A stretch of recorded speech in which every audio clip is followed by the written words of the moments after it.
plataforma. O mundo tem que seguir essa regra. Na vida real vale assim. Você viu um crime, você não pode se omitir. Mesmo que aquela viralização, aquela trend te dê muito lucro. Você não pode receber. Isso para mim é tão absurdo. Páginas que tem, por exemplo, no Facebook, com a foto do Drauzio Varela, que o perfil aparece como verificado e está com patrocínio. Ou seja, o Facebook recebe dinheiro para impulsionar, mostrar mais vezes um conteúdo vendendo um remédio falso com a foto do Drauzio Varela. O Dr. Drauzio está há anos na justiça tentando remover essas páginas e ele não consegue. Por que, que o Facebook não remove? Porque ele não consegue saber que não é o Drauzio Varela? Claro que não, né, gente? Porque se receber esse patrocínio de golpista, dá lucro. Você ter gente usando as plataformas para dar golpe, dá lucro.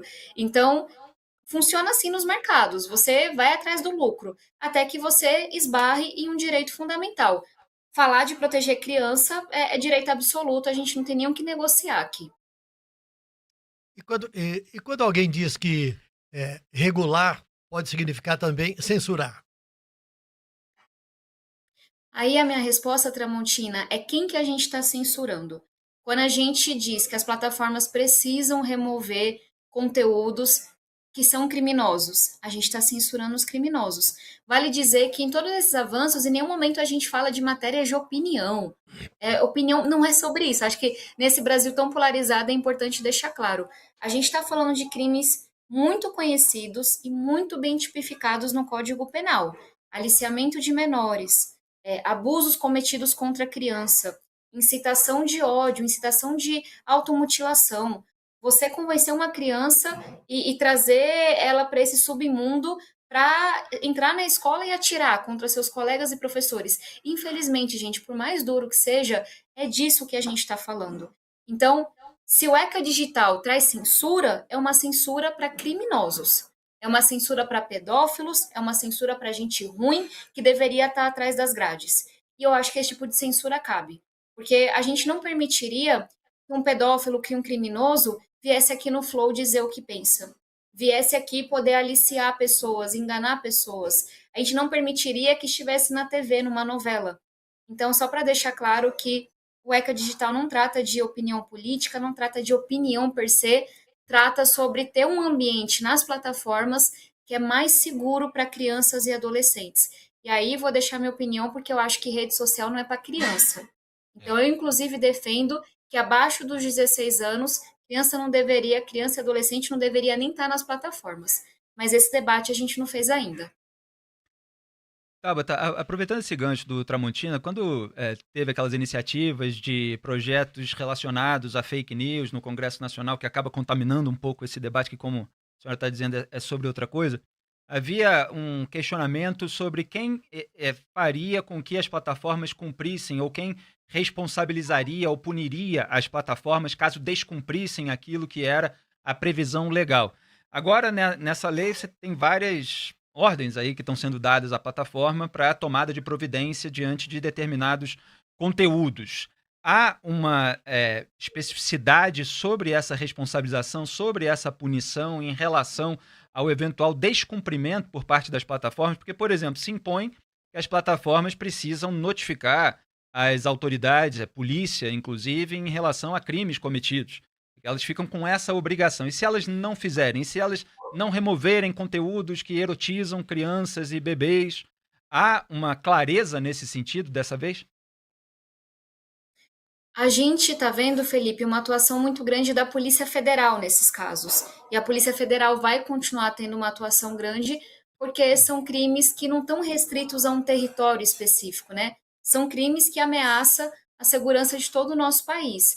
E aí, por exemplo, diante de uma denúncia feita, olha, tal plataforma não está cumprindo a verificação de idade, tal plataforma foi notificada e não derrubou esse vídeo criminoso. O processo judicial ele é o mesmo, não é criado um processo em separado, um processo novo. Essa plataforma ela vai ser processada diante da justiça e ela vai poder recorrer com seus advogados. E ela, antes disso, ela vai poder se defender. Então, só para deixar claro que não é foi criada uma autoridade do além que vai dizer o que é certo, o que é errado, o que é o bem, o que é o mal. Não, o processo legal ele permanece. A plataforma ela vai ter todas as condições de se justificar, de se defender. e de, obviamente, poder fazer o que acontece com todo caso. Vou trazer um outro exemplo, direito do consumidor. Se eu acho que uma empresa não foi correta comigo, comprei uma passagem lá no site, a passagem era falsa, eu entro com uma ação judicial. E, obviamente, essa empresa ela pode se defender. Estou simplificando muito, porque a gente está falando de crimes muito mais graves, de um acompanhamento próximo da Polícia Federal, mas só para deixar claro que não foi criado nenhum tribunal à parte. E aí, só acho que é importante dizer que eu sou uma das autoras do projeto de lei conhecido como PL das Fake News, e a gente encontrou uma solução para isso que você está trazendo. O projeto, inicialmente, no debate público, houve um debate sobre o conteúdo. Então, a gente deveria ver se aquele conteúdo é fake news ou não, se o Uhum. que a pessoa escreveu está certo ou não. E a gente entendeu que esse era um debate perigoso. Esquece isso. Eu não estou preocupada com o que a tia, a avó, a vizinha publica na sua rede social. O que a gente consegue fazer, ficando à parte desse debate do que tá certo, errado, o que tá fake news ou não, é provocar as plataformas com o que elas fazem com seus algoritmos. Então, o que está no PL das fake news? Quem quiser, ficou conhecido assim, né?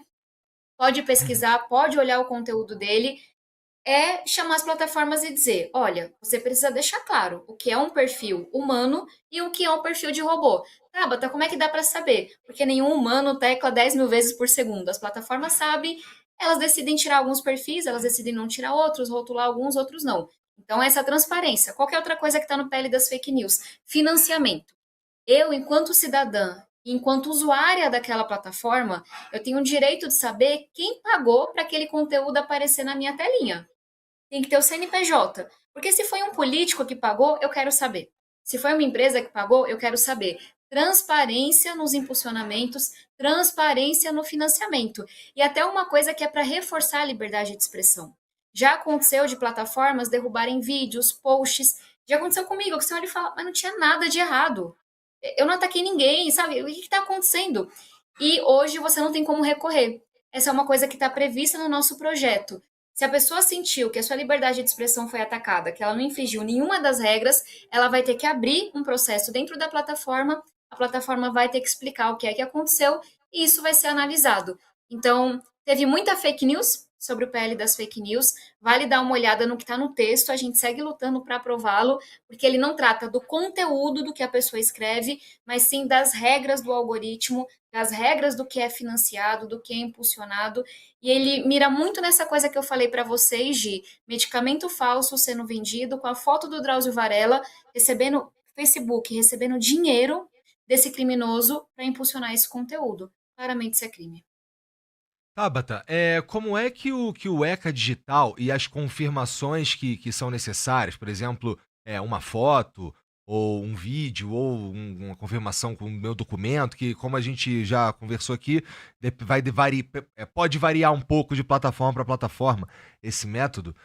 Como é que isso se conecta com a LGPD? Porque tem muita gente que está preocupada, por exemplo, com os seus dados. Sei lá, tô Vazio. mandando meus dados por aí pra uma plataforma de um jeito que, pô, eu não queria muito. É um argumento que existe pra ser contra, por exemplo, essa validação. Você tem toda a razão, Igor. Me preocupa bastante o uso dos nossos dados hoje pelas plataformas. Também não é que as plataformas não tenham esses dados, né? Elas têm nossas fotos, nossas conversas, nossos gostos, nossas opiniões políticas, e a gente está abrindo mão disso tudo, a gente está entregando isso tudo, ninguém lê ali o termo de uso, e também se lê vai fazer o quê? Se todos os seus conhecidos estão naquela plataforma. Então, o que o ECA Digital traz está em conformidade com a nossa LGPD, que é a Lei Geral de Proteção de Dados, mas o problema não é com a ECA Digital, é que a LGPD, ela, no meu entendimento, ainda não tá adequada para esse mundo dos nossos dados sendo captados o dia todo. Por coincidência, eu acabei de sair de uma reunião com a minha equipe, tem 2 horas.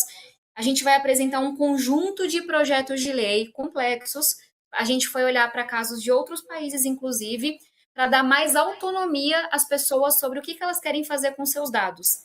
Então, a gente está quebrando a cabeça, os projetos ainda estão sendo feitos para entender como que eu, Tabata, posso decidir o que eu quero fazer ou não com os meus dados. Eu quero entregar os meus dados para uma plataforma? Beleza. Se eu quiser vender esses dados, eles são meus. Eu tenho o direito de vender.